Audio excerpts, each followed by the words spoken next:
What's up, guys? Welcome back to Newswave. Hopefully you're having a good Friday. I'm sure you're excited for the weekend because, well, we have a new game today in Xenoblade Chronicles 2 that I, and I'm sure many others, have been waiting for, especially if you're into RPGs like I am. It looks good. We got some reviews for it, which is great. And there may be something actually happening with Megaman, guys, and I am so excited about it because I have this feeling I think Capcom is actually going to announce a game for Megaman, an IP that has been dormant for far too long. So let's get started. So Xenoblade Chronicles 2 has been in the hands of reviewers for, I think, at least a week now, maybe a little longer. So they have had time to play through it. I've seen a lot of people like Game Explain say they've been playing for 80 plus hours. I read an article on IGN where they said they spent about 70 hours in the game.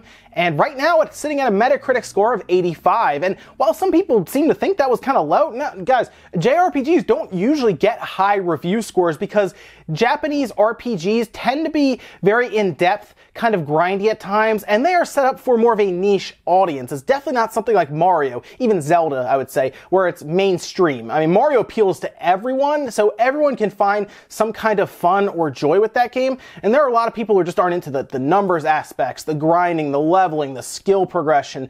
A lot of people aren't into that as much, and of course you have to at least have some small ties to anime in some way to enjoy possibly the story. But here's the thing about Xenoblade Chronicles 2.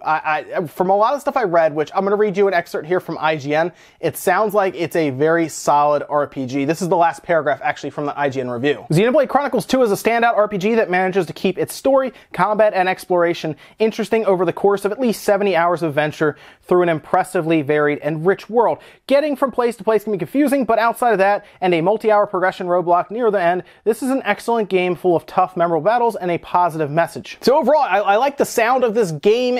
I liked Xenoblade X, Chronicles X. I liked that one a lot. The first Xenoblade, I didn't get to play as much because the whole thing that happened with GameStop, do you guys remember, where they were opening new ones to make them used so they could charge more money, and it was hard to find at the time, so I just never was able to get one, and that was kind of an issue. I did go online and look, but even online it was crazy expensive. And I was like, I'll get it when it's cheap. And I guess I could go find it now for cheaper than it was back then, because there were some online prices, guys, where it was like 80, 90 bucks. It was insane at the time. But everyone who played that one really liked it. A lot of people said it was the best RPG on the Wii, which I guess that actually makes some sense. There weren't a ton of RPGs on there that were like standout. But either way, this one looks good. I liked X. X felt a little grindy at times. I will say that felt kind of like you were just running quests for a while, like you would in an MMO. But when you got your mech and you were flying all over, that was fun. So I'm looking forward to this, and of course it's going to be on the Switch, so it will have handheld mode, which is great because RPGs in handheld mode, where you maybe do want to do some grinding, way better, I think. Way better than sitting in front of the TV. Possibly you could actually just take your Switch, sit on a couch, and then have something playing on the TV while you're grinding away. That's something I'm looking forward to. I'm going to stick with Xenoblade Chronicles 2 very quickly because they did give us an idea of a rare blade, or at least a guest character, that's going to be in Xenoblade Chronicles 2. I don't know how you unlock them or where they show up. I assume it might be towards the end, just as something you do as a side quest. But it's kind of interesting because it's from Xenosaga, and you may already know who this is because you may have seen it on the internet already. That's Cosmos from Xenosaga on the PS2. And that's kind of neat because, well, Monolith is there, and Nintendo is there, and Bandai's having an event. Maybe this is kind of a call to them maybe working together a little bit and doing something with Xenosaga on the Switch, maybe a Xenosaga compilation, or maybe it's just a guest character and they're doing it kind of for fun, right? As like a cameo appearance. Either way, I like the idea. I like having something like that that calls to some previous works by Monolith, by Bandai, all being in this game that they've been working towards. I don't know, again, how you get it, and I don't really consider it spoilers because they put it on their own official Twitter account, so it just must not be vital to the story itself. Just a fun side quest you can look forward to going on, probably later on in the game, I assume. But either way, it's going to be something else to do while you play through Xenoblade Chronicles 2. Next up, I want to talk about Capcom a little bit. Generally, I give them a hard time, right? Because they port a lot of stuff. They never seem to be ready for a lot of these systems that release something like the Switch they weren't ready for. And then we see them basically just not do anything with Mega Man. They have an awesome IP on their hands, and so far they haven't done much with it other than let Nintendo borrow it for Smash Bros. But here's where things are getting a little interesting. Now, we had their little Mega Man anniversary stream at TGS. It wasn't something they took very seriously. They used it to announce some merchandise, including that life-sized Mega Man plush. They also said leading up to it to not expect any game announcements. So while I think a lot of people were still hoping, myself included, that they would do some kind of alluding to an announcement in the future or a series that they're working on, it didn't happen. And that's fine to a degree because they told us. But they're actually building up to something now. Building up something big, apparently. It's the Mega Man 30th Anniversary live stream. It's going to be on Monday, December 4th at 11 a.m. Pacific time, 2 p.m. Eastern time, and it's going to be on Twitch.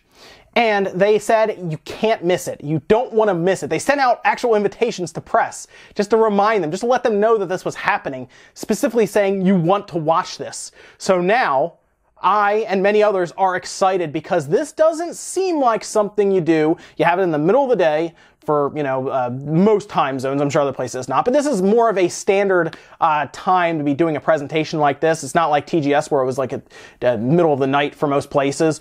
Here's the thing. Mega Man has been on the shelf for a while, and I really think Capcom can do something here. In fact, Capcom, I believe that you can do something here. I hope that you're not going to just introduce something like a full-size Dr. Light plush or something, right?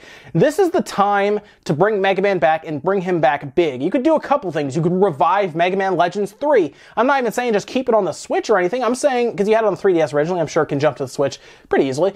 I'm saying you can do things like maybe take Mega Man X and make it more modernized. You can still keep it 2D, but make it more modernized and bring it to all platforms. We saw what Sonic Mania did. That was pretty much just a play off of the old school Sonics. You can do something with Mega Man X, X9, for example. You could do something with regular Mega Man. You could even go as far as crazy as just a full RPG with Mega Man. I saw it with Command Mission. While a lot of people didn't like it, I thought that was okay. There's a lot of things you could do, Capcom, and now is the time to do it. So don't disappoint me. Please, I'm going to be live streaming this, guys, so if you want to come by, or if you just subscribe and notifications on, you'll see it pop up when I do that.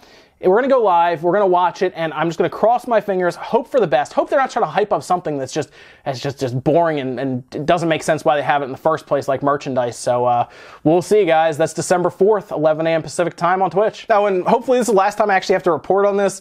The Mario cereal is real. Nintendo actually put out on their Twitter yesterday and even kind of poking fun at the site that actually broke the news, the Serialistly.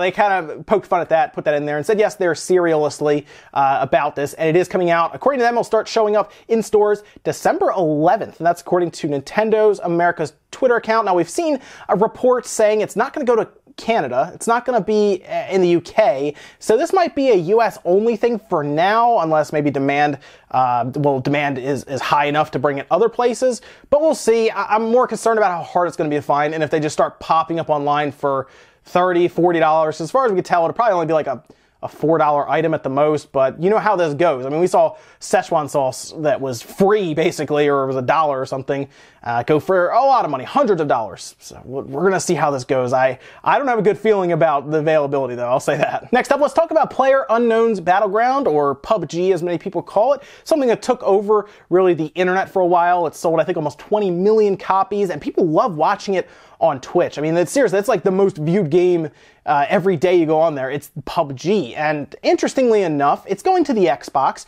We haven't heard anything about the PS4 version. We think it's a timed exclusive and that it will show up on the PS4 at some point.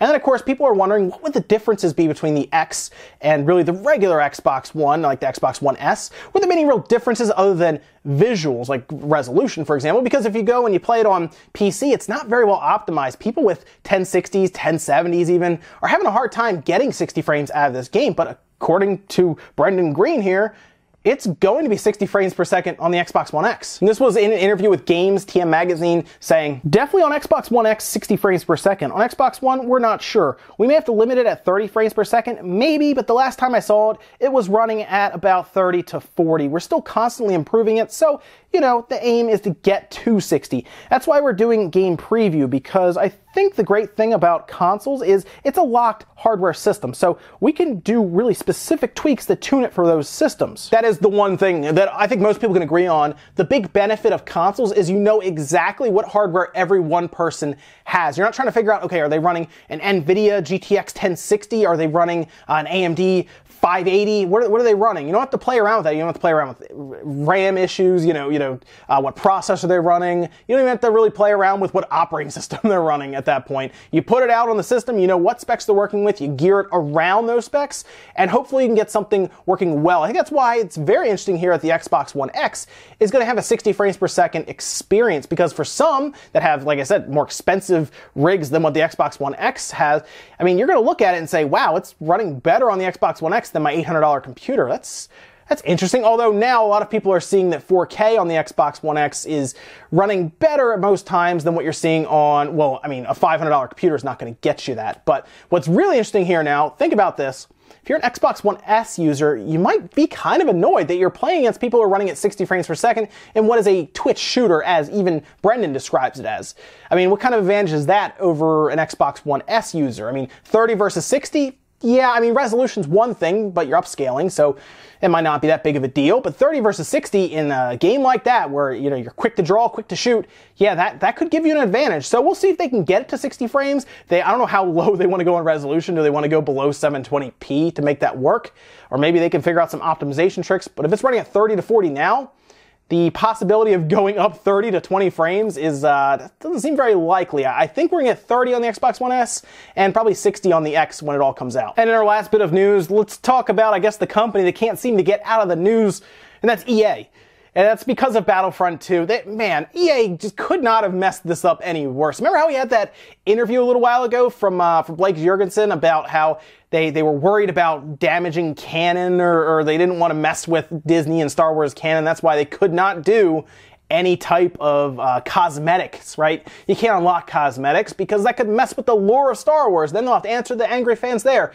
They went to the extremes of like a pink Darth Vader, right? Something like that. It's like, come on. So, of course, a lot of people kind of looked at him sideways and said, I mean, you could still do cosmetics, guys. It's not that big of a deal. And what makes this even better is that data miners actually found a customization tab that was kind of hidden away. They activated it, and, well, it's just different, really, cosmetics. I'm not even kidding. It was already in the game after they just said that, hey, we can't do it, it would hurt the lore. Now, the leak was published by a Redditor named Uninspired Zebra, and there's an entire video of them pretty much going through different cosmetic loadouts for different characters in the game, different classes, for example. And while it doesn't seem to be done because most of them are just numbered, it seems like they were at least on the way for getting that done. Maybe they were working on it and they decided, you know what would be better? If these loot boxes, well, what if they actually affected progression? That would make them buy it. We can't do cosmetics. They might not buy those. It's looking bad for EA right now. It really is. This game is already in trouble sales-wise, and they keep getting caught lying to customers about stuff. It is absolutely insane. I'm not really sure what they can do here. Now, I also thought about maybe they had the idea of introducing cosmetics down the line already, but why wouldn't you just say that in that interview? Just say, yeah, we thought about cosmetics, and, you might see them pop up. Why go as far as to say, well, we can't do that, it might mess with the lore? Now, I have heard stories about Disney right now being very, very serious about really the universe of Star Wars, the toys, pretty much anything you want to come up with has to go through them first, and then as long as they approve it, and, everything matches up, it won't damage the universe or anything, then it can go into your game, it can go into your mold to make a toy, it can go into your book, whatever you're doing for them, you have to go through different people internally. So maybe EA realized that would be a long process, and they just put it in there, and they're like, we'll get these approved later, and then make them work. I don't know. This whole situation it's so bad, but I don't know. At this point, whenever they say something, people seem to uncover something in the game that makes them not tell it. It just makes them look bad. Like, it makes them look like they're lying to customers. This situation. Let me know what you guys think about the whole Battlefront 2 thing with now cosmetics actually already being in the game. Ladies and gentlemen, that's going to do it for News Wave today. If you enjoyed the video, give it a thumbs up, and definitely let me know what you think about any of the stuff we talked about today, whether it is Xenoblade 2. Are you really excited for this? Have you been waiting like I have for this RPG, this massive open world RPG experience? Because after playing X, I was really excited when I saw this coming out in the first year of the... Guys, Zelda, Mario, Xenoblade, all in the first 8 months. It's absolute insanity right now.